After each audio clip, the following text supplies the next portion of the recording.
Hello again, I'm Matthew from thewetpen.com, and in December I got a pen in the mail from my friend and fellow YouTuber ChrisRap52. I'm sure that you're all familiar with him and the videos that he's been making regularly for the past 8 years, but I had mentioned to him in a letter that I don't own any vintage fountain pens, so he very generously sent me this.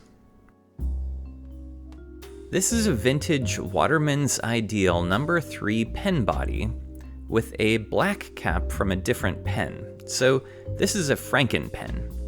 The body is probably from the 1930s, and I don't know whether it's celluloid or acrylic, but it's a composite of clear resin, orangey browns, and this shiny mother-of-pearl looking material, so it has some wonderful depth and character. I believe that the grip section is original and it's black, which matches the cap, which I'm told is not original. Usually the cap material would match the pen body. It would look something like this picture that I found on the internet. The nib is 14 karat gold and says Waterman's Ideal, registered US Patent Office. And the breather hole is that classic heart shape. It's a fine nib, and more importantly, it's supposed to be pretty flexible, so I'm looking forward to giving it a try. Speaking of flexible nibs, I got another package in the mail recently with a few pens from India, and this pen with the elephant trunk on the clip is a Click President. And as you can tell from the shape of this nib, it's also a flex nib.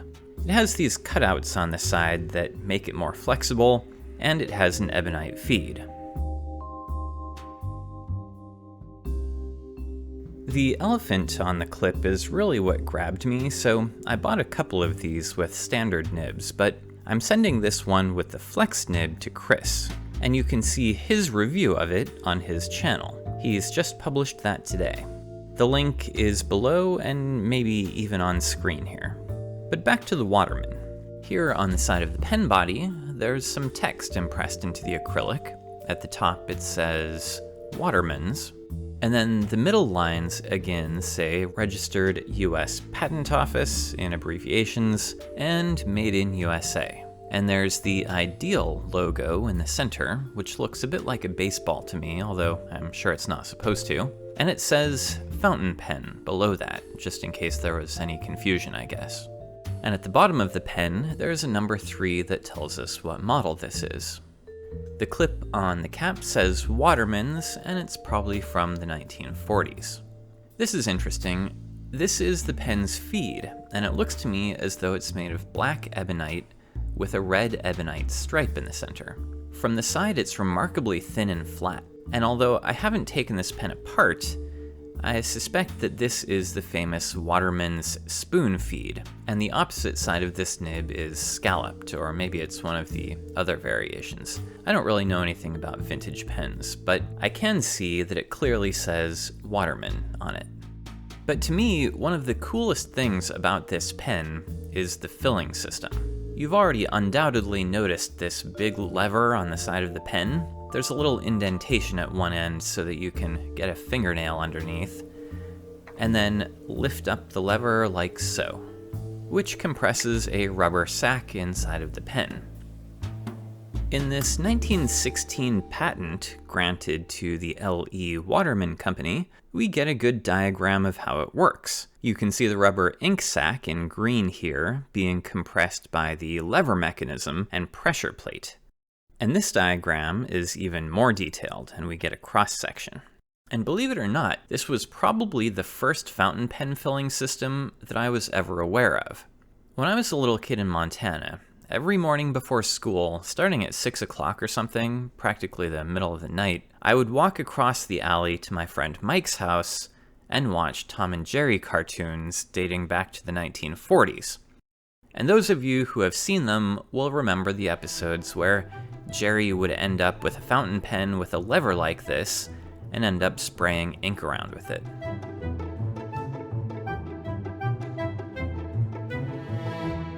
This one is hinged in the opposite direction from Jerry's pen. The end of the lever comes up towards the nib, but the idea is the same. So let me ink this thing up. I'm going to use a bottle of St. Dupont ink since it's a good size for demonstration purposes. When I lift this lever, it pushes the air out of the rubber bladder inside the pen, and we see the bubbles.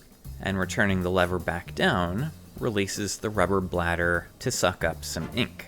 I'll do that a couple of times for good measure, and let's see how it writes.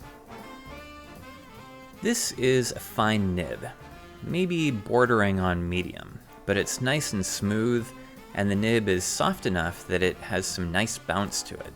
Let me try to flex it a little bit. This blue is actually pretty nice.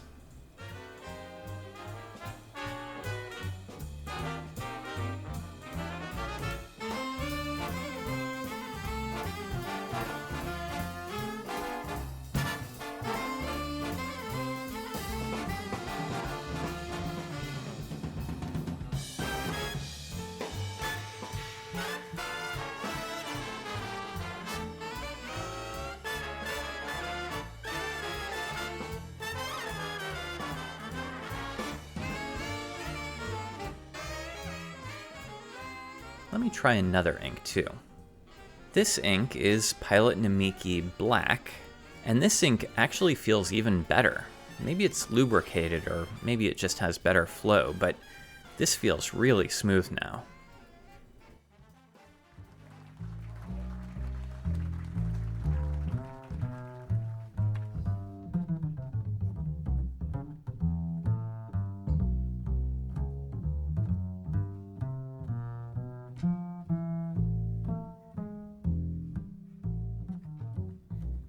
I seem to have quite a few pens, but I don't really consider myself a pen collector. I just buy pens to write with, so I'm actually really happy that this is a Franken pen and not super expensive.